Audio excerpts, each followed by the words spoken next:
या व्हिडिओमध्ये आपण बेसिक प्रोपोर्शनॅलिटी थेरम बघणार आहोत. तर एक्झाममध्ये कुठल्याही थेरमचं तुम्हाला जस्ट स्टेटमेंट दिलेलं असतं आहे आणि त्याच्यानुसार थेरम तुम्हाला प्रूव्ह करायचा असतो. तर बेसिक प्रोपोर्शनॅलिटी थेरमचं स्टेटमेंट असं आहे की एक ट्रायंगल आहे, त्यांनी स्पष्ट म्हणलेलं आहे इन अ ट्रायंगल. तर आता आपण हा ABC नावाचा ट्रायंगल घेतो आहे, ABC. तर असं म्हटलेलं आहे की in a triangle if a line is parallel to one side, म्हणजे या ट्रायंगलमध्ये एखादी लाईन, जसं आता इथं मी लाईन L घेणार आहे, लाईन L. तर ही लाईन L कुणाला पॅरलल आहे? BCला.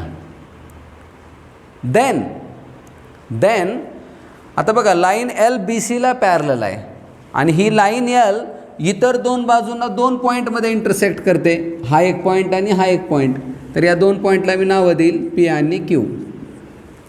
तर आपल्याला प्रूव्ह करायचं आहे की हा जो रेशो आहे AP अपॉन PBचा, AP upon PB equal to तिकडचा ratio AQ upon QC, AQ upon QC. तर हे प्रपोर्शनमध्ये आहे, हे आपल्याला शो करायचं आहे. म्हणजेच BPT म्हटल्यानंतर, बेसिक प्रोपोर्शनॅलिटी थेरम म्हटल्यानंतर आपल्याला हे प्रूव्ह करायचं आहे. तर जे प्रूव्ह करायचं आहे त्याला आपण म्हणतो टू प्रूव्ह, आणि क्वेश्चनमध्ये जे दिलेलं असतं आहे त्याला म्हणतो आपण गिव्हन. स्टेटमेंटमध्ये जे दिलेलं आहे त्याला आपण म्हणतो गिव्हन. तर गिव्हन काय आहे? In a triangle ABC, in triangle ABC line L parallel to side BC, side BC हे गिव्हन आहे. याच्या व्यतिरिक्त आणखीन एक गिव्हन असं आहे की ही जी लाईन L आहे ही ABला कुठे इंटरसेक्ट करायली आहे? पॉईंट P मध्ये. म्हणून आपण म्हणू शकतो line L intersects side AB at point P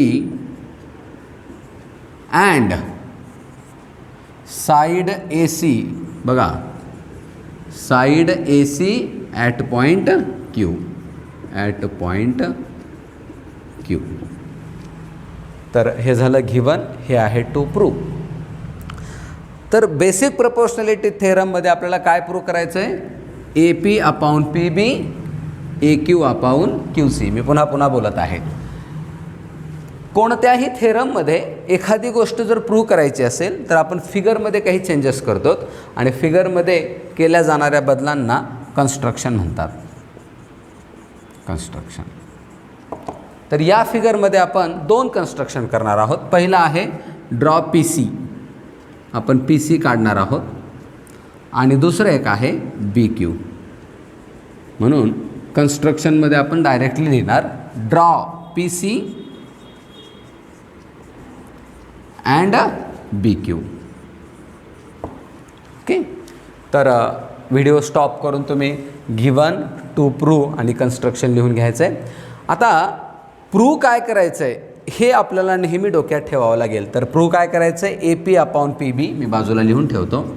AP upon PB equal to AQ upon QC.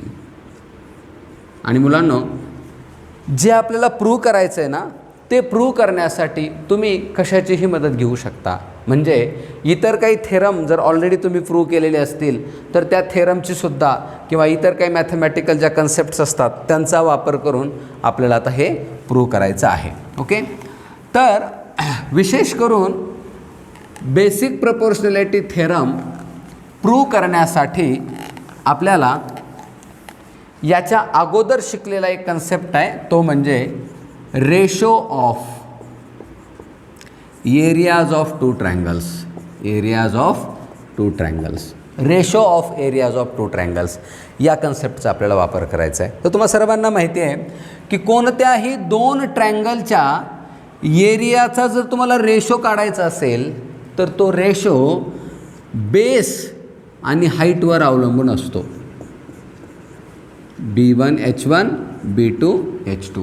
हे ऑलरेडी आपण लर्न केलेलं आहे.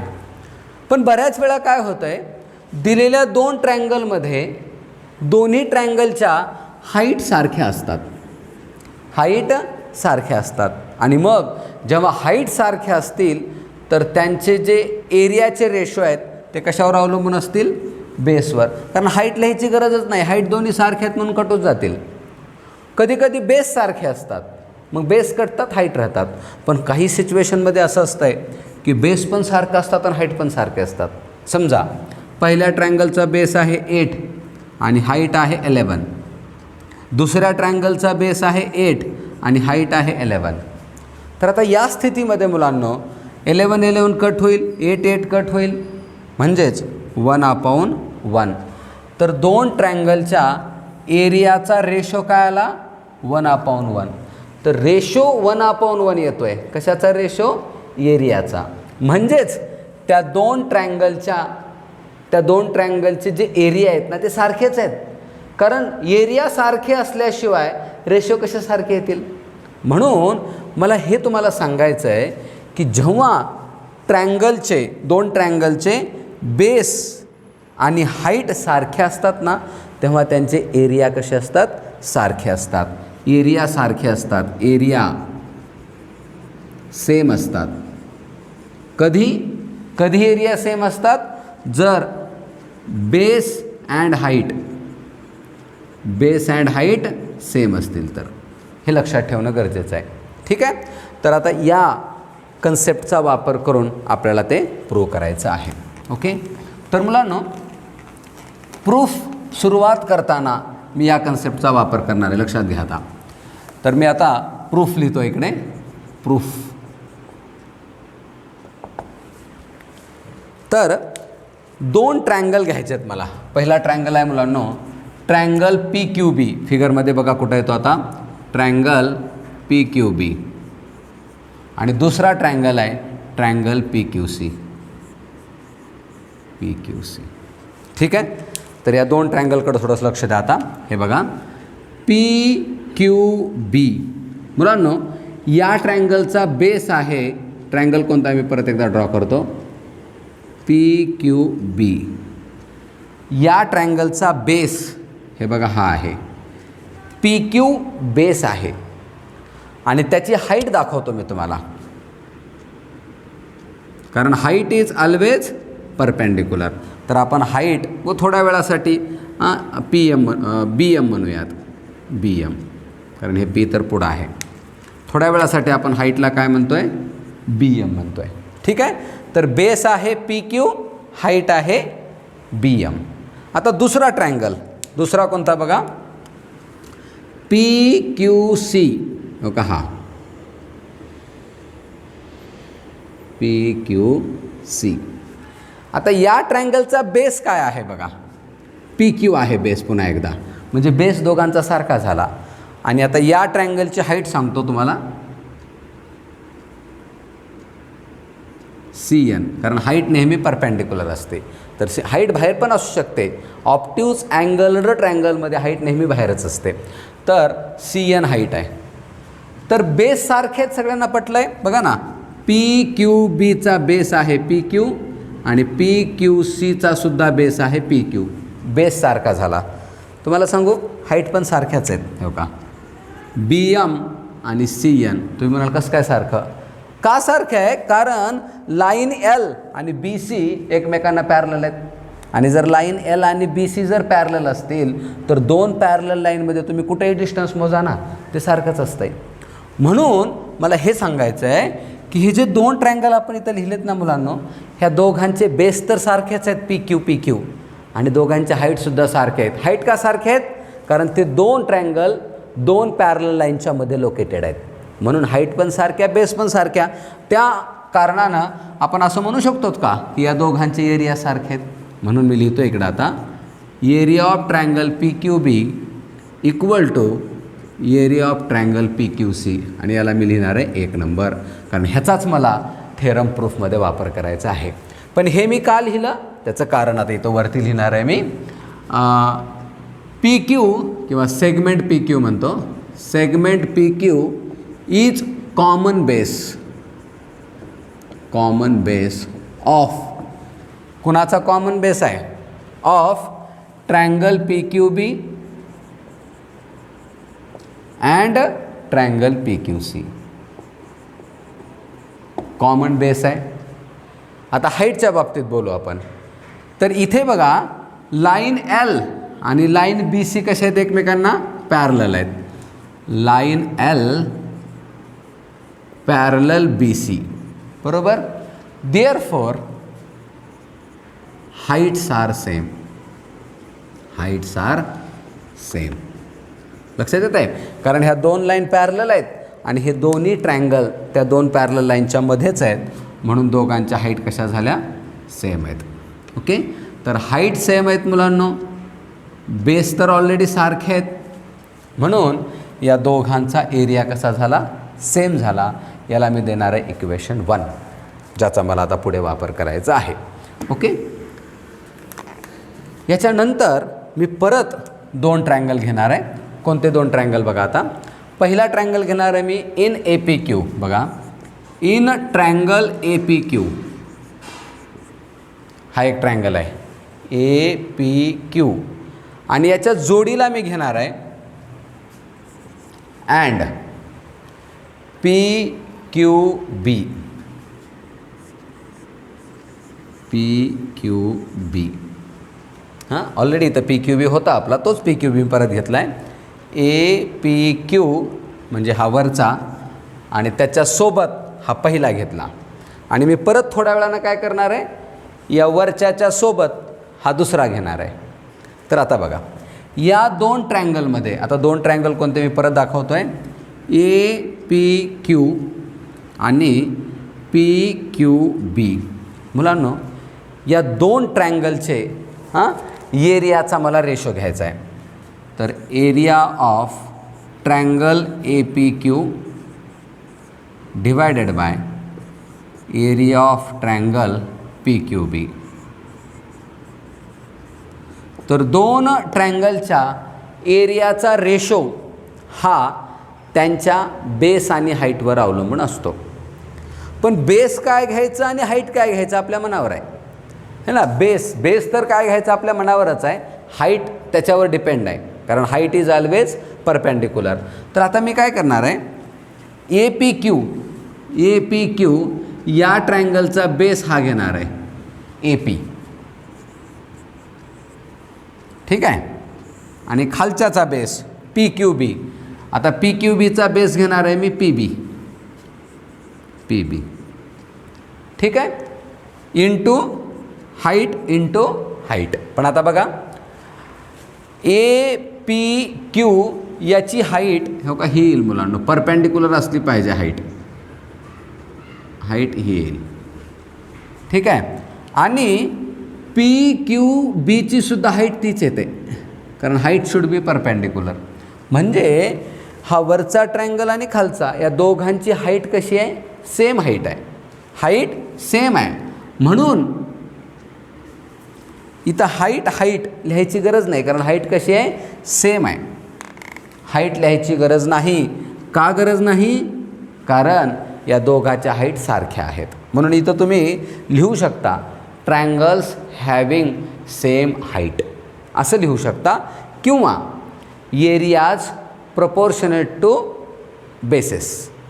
का बरं एरिया बेसवर अवलंबून आहेत? कारण हाईट सारखे आहेत. तर तुम्हाला काय लिहायचं आहे ते इथं कारण लिहा, पुस्तकामध्ये सुद्धा आहे.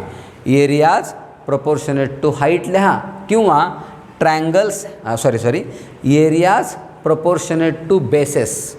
एरिया बेसेसवर अवलंबून आहेत कारण हाईट सारखे आहेत.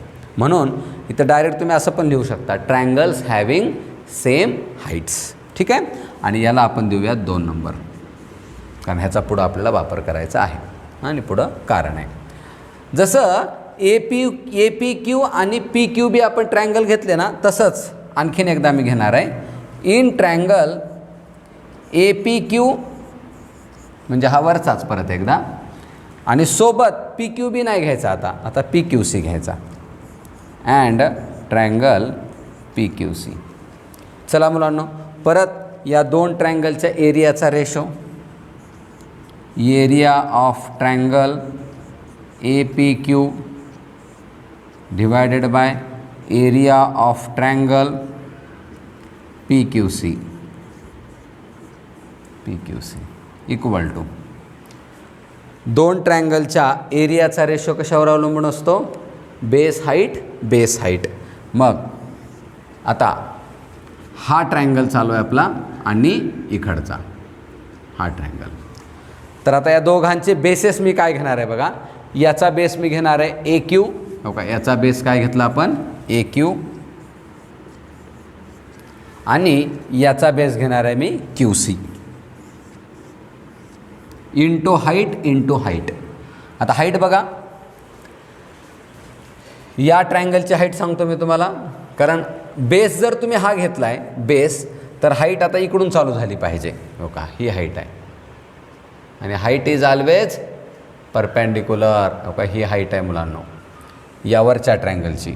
आणि या खालच्याची हाईट पण तीच येते, कारण हा ऑप्टिव्ज अँगल ट्रायंगल आहे, याची हाईट बाहेर जाते. म्हणून या दोन्ही ट्रायंगलच्या हाईट कशा झाल्या? सेम झाल्या. तर हाईट सेम असल्यामुळं लिहायची गरज नाही. राईट. तर आता ह्याला देऊ आपण 2 नंबर न देता 1 मिनिट थांबा. त्याला कारण पुढं तेच लिहायचं, एरियाज प्रोपोर्शनेट टू बेसेस किंवा ट्रायंगल्स हॅविंग सेम हाईट. आता इथं वरती तुम्हाला ट्रायंगल APQ दिसतो आहे, इथं पण APQ आहे, खाली PQB आहे, इथं PQC आहे. बघा काय आहे, इथं PQB आहे आणि इथं PQC आहे.